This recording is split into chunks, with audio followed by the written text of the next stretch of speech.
Assalamualaikum everyone, welcome back to my YouTube channel. I'm back with a new video, and in this video I will solve self-assessment 6.6 of chapter number 6. So in the question it is given, how can you prepare 500 meter cube of 0.2 molarity KMnO4 solution?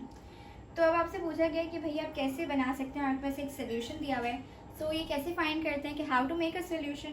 सबसे पहले तो आपके पास 500 metre cube दिया हुआ है, तो आप इसको डीएम क्यूब में करेंगे. सो 500 को हम डिवाइड करवाएंगे 1000 से. सो आपके पास क्या आ जाएगा 0.5 डीएम क्यूब. सही है, क्योंकि ये आपके पास मीटर क्यूब में था, हमारा काम था इसको डीएम क्यूब में करना, क्योंकि वॉल्यूम आपके पास डेसीमीटर क्यूब में ही मोलारिटी में होता है. अच्छा, अब यहाँ पे आपके पास क्या गिवन है, दूसरा मोलारिटी दी हुई है 0.2. सो इसका मतलब ये है कि भाई 0.5 डीएम क्यूब जो है इसमें आपके पास 0.2 मोल्स हैं किसके, KMnO4 के. सही है, तो हम इसको कन्वर्ट कर लेते हैं कि भाई आपके पास 0.5 डीएम क्यूब में 0.5 DM cube contains how many moles. अब आप क्या करेंगे, आप 0.2 को आप मल्टीप्लाई करवाएंगे 0.5 से. 0.2 क्या थे, उसके मोल्स थे, मीन्स मोलारिटी. अब आप क्या करेंगे, आपके पास मल्टीप्लाई करेंगे, सो यू विल गेट 0.1. ठीक है, ये आ गए आपके पास मोल्स किसके, KMnO4 के. सही, तो मैं यहाँ पे लिख देती हूँ दीज आर मोल्स. सही, अब आपको कन्वर्ट करना है मोल्स को मास में. ठीक है, अब आप मास कैसे फाइंड करेंगे, हमें पता है mole equals to mass over molar mass. तो मैं ये फॉर्मूला लिख देती हूँ.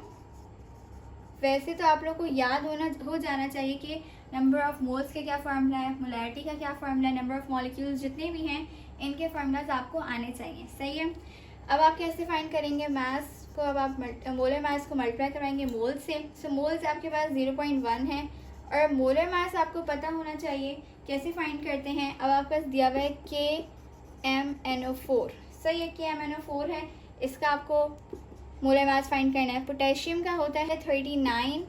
उसके बाद Mn का आपके पास ये है, आपके पास 55. उसके बाद आपके पास है ऑक्सीजन का होता है 4 मल्टीप्लाई बाई 16. ठीक है, अब आप इनका सम करेंगे, सो यू विल गेट 158. ये आपके पास आ गया मोलर मास. अब आप इसको मल्टीप्लाई करवाओगे तो आपके पास आ जाएगा इसका मास. तो यू हैव 15.8. तो ये आपके पास आ गया मास. तो यही अब आप लिखेंगे आखिर में, ये to prepare 0.2 molarity KMnO4 solution in 500 metre cube 15.8 gram of KMnO4 is used. ठीक है, so this is how it is made. बस आप यही लिखेंगे. यही था आपका क्वेश्चन नंबर 1.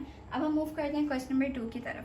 तो अब क्वेश्चन नंबर 2 बिल्कुल क्वेश्चन नंबर 1 की तरह है. वैसे तो मैं बोलती कि अब आप लोग खुद प्रैक्टिस कीजिए और मुझे बताइएगा कि आप लोगों को ईजी लगा है नहीं, या कुछ समझ ना आए, लेकिन आप लोग करवा देती हूँ. अब इसमें ये है कि we have to prepare how we can prepare 25 centimeter cube of 0.25 molarity solution of CuSO4 5H2 blue vitriol. अब आपके पास इधर दिया हुआ है 25 सेंटीमीटर क्यूब. इसको आप वैसे ही कन्वर्ट करेंगे डीएम क्यूब में. इसको आप डिवाइड करवाएंगे 1000 में. अच्छा, कुछ होते हैं बच्चे जो यहाँ पे मल्टीप्लाई करवा देते हैं और इनको कन्वर्जन्स में बहुत प्रॉब्लम होती है. तो ये याद रखिएगा whenever we go from smaller to bigger. ठीक है, अब यहाँ आपके पास जो है सेंटीमीटर क्यूब है ना जी. तो सेंटीमीटर क्यूब से हम जा रहे हैं डीएम क्यूब. तो डीएम क्यूब आपके पास बड़ा होता है एंड सेंटीमीटर क्यूब छोटा होता है. इसी तरह मीटर क्यूब भी छोटा होता है और डीएम क्यूब बड़ा होता है. सही है, एक डेसीमीटर क्यूब में 1000 मीटर क्यूब होते हैं. सही, तो अब ये आप लोग याद रखिएगा, छोटे से बड़े में आप जब भी जाते हैं तो डिवाइड करते हैं. सही है, and whenever we go from bigger to smaller so we will multiply. सही है जी. अब यहाँ हमने किया इसको डिवाइड, सो यू गेट 0.025. ये आपके पास क्या आ गया, वॉल्यूम आ गया. सही है, डीएम क्यूब.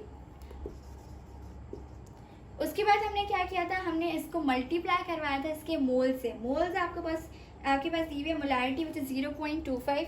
तो मैंने इसको मल्टीप्लाई करवाया 0.025 को 0.25 से. तो ये आपके पास आ गए कितने मोल्स, जो इस ब्लू विट्रियोल, ये वो मोल्स हैं जो आपके पास ब्लू विट्रियोल में होंगे. ठीक है, तो हमने इनको मल्टीप्लाई करवाया, सो वी गॉट 0.00625. सही है, ये आपके पास आ गए मोल्स इन CuSO4 5H2O. ठीक है, अब आपको इन मोल्स को कन्वर्ट करना था मास में, जैसे हमने पहले किया। तो इसके लिए हमें मोलर मास पता होना चाहिए, किसका? इस ब्लू विट्रियोल का। तो इसका मोलर मास हम फाइंड कर लेंगे, ठीक है। तो मोलर मास किसका? CuSO4.5H2। इसका मोलर मास हम निकाल लेंगे। सो कॉपर का होता है 63.5, सही है। कुछ कुछ होते हैं 0.5 नहीं लिखते, बट इट इज़ नेसेसरी कि आप 0.5 भी डालो। फिर ये S आपके पास सल्फर है, इसका है 32, देन 4 को मल्टीप्लाई करो 16 से, उसके बाद ये मल्टीप्लाई हो रही है पूरी टर्म। सो 5H2O का होता है 18, तो आप इसको डायरेक्ट लिख लो या आप इसको अंदर करो। सो आप कर सकते हो, ठीक है। अब आप इसको सम करेंगे, सो यू विल गेट 249.5, ये मोलर मास आ गया। अब हमें मास चाहिए था, तो अब मास को हम कैसे फाइंड करते हैं? Molar mass multiply by moles. तो 249.5 मल्टीप्लाई बाय 0.00625, ये आ गया आपके पास मास, विच इज़ 1559 ग्राम, सही है। ये आपके पास जो आया है, दिस इज़ आवर मास। अब आप आखिर में यही स्टेटमेंट लिखेंगे, टू प्रिपेयर 0.25 मोलारिटी, आगे आपके पास जो ब्लू विट्रियोल है वो आप लिखेंगे इन 25 centimetre cube. So this mass, ये आप लिख के बताएंगे कि 1559 grams of blue vitriol is used, ठीक है। सो यही था आपका सेल्फ असेसमेंट में। अगर आप लोगों को कुछ समझ ना आए तो आप मुझसे कमेंट सेक्शन में पूछ सकते हैं। तब तक के लिए मेरे यूट्यूब चैनल को सब्सक्राइब करें, मेरी वीडियोस को लाइक शेयर, उसके ऊपर कमेंट ज़रूर करें। Thank you for watching my video. अल्लाह हाफिज़।